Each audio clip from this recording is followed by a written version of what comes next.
Hey there and welcome back. Today we're going to learn how to deficit deadlift or pull a deadlift from a deficit. Thanks to our wonderful demo boy here, Mike Sharp. When you're doing a deficit deadlift, the most common heights we pull from, partially because they're very convenient, are 1.5 inches. So right here we have two pieces of 3/4 inch horse stall mat that are just glued and screwed together. So that's a very handy way to do it. They don't even actually have to be attached, but these are.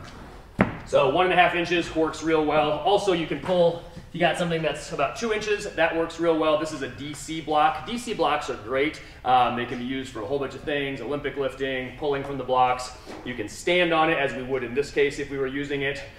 As much as I love them, I do not actually recommend buying them because they are very expensive. We got a great set of used ones at a ridiculously wonderful price. That's the only reason we have them. We would not have bought them otherwise. So for most people, go with the horse stall mats route. You can even stand on a plate. That works as well. So a deficit deadlift. You pull it the exact same way with the exact same setup that you do with a regular deadlift. It's still the same 5-step setup that we teach for the deadlift. We'll link to the how to deadlift video below. Mike's going to demonstrate. It's just a little bit longer of a range of motion. Your knee is going to start off a little bit more closed, a little bit more bent, and your hips are going to start off a little bit more closed, a little bit more bent, because you have to reach down there a little bit farther. So, step 1, stance.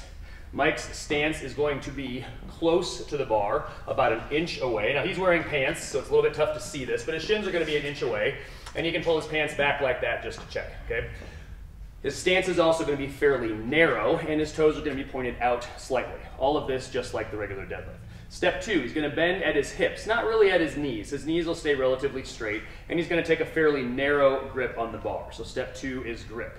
Step 3 is shins. He's going to bend his knees only until his shins touch the bar. Boom, right there. That determines how far his shins go forward, which also determines how low his hips go. So that's step number 3, shins to the bar. His knees will also go out slightly at this point, and they will touch the insides of his arms. Step number 4, he's going to squeeze his chest up. Now his back is already set pretty well, but if it wasn't, this would be the set where it gets even better. So step 4, squeeze your chest up to set your back. And step 5, pull, dragging the bar up your legs, starting with knee extension. Notice how his knees start to straighten right away. Lowering the bar is the reverse. Primarily, you're just bending at the hips and setting the bar down, right in the place that you picked it up from. If you didn't, you're going to have to roll it back to the midfoot. So before he pulls his next rep, he's going to make sure that the bar is over the middle of his foot.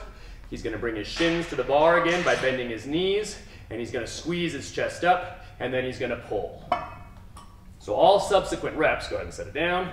All subsequent reps, assuming you've got the bar over the middle of your foot, are shins, chest, and pull. He's just going to do a set of 5 here. So his shins, chest, and pull. And his focal point is somewhere out on the floor in front of him, maybe 10 to 15 feet in front of him. Notice how he's holding his breath. After he takes his breath right there, he's holding the Valsalva even at the top until he sets it back down, and that's when he's releasing his breath. And this might be rep 6, I don't know, I lost track, and that's perfectly fine.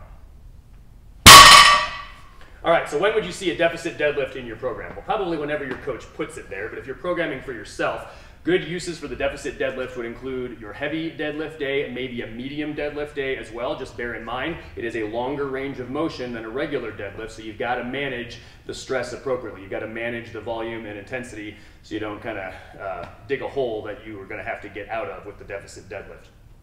It's very useful for just teaching yourself to pull a long time on the bar because it is a longer range of motion. It's a great reminder to really set the back hard because it's harder to set the back in this position because you have to bend over, you have to reach down a little bit further, which is also why if you already struggle to set your back in a regular deadlift, the deficit deadlift may not be for you, at least not right now, because then when you get to the deficit position, you're probably not going to be able to actually set it. So if you already struggle setting your back, lay off the deficit deadlifts for right now. As you get better at setting your back, maybe you'll find a good use for them in your program. But right now, they might not be for you in that case. So we hope you found this useful. If you did, please let us know. Hit the subscribe button or leave us a comment below or give us a thumbs up.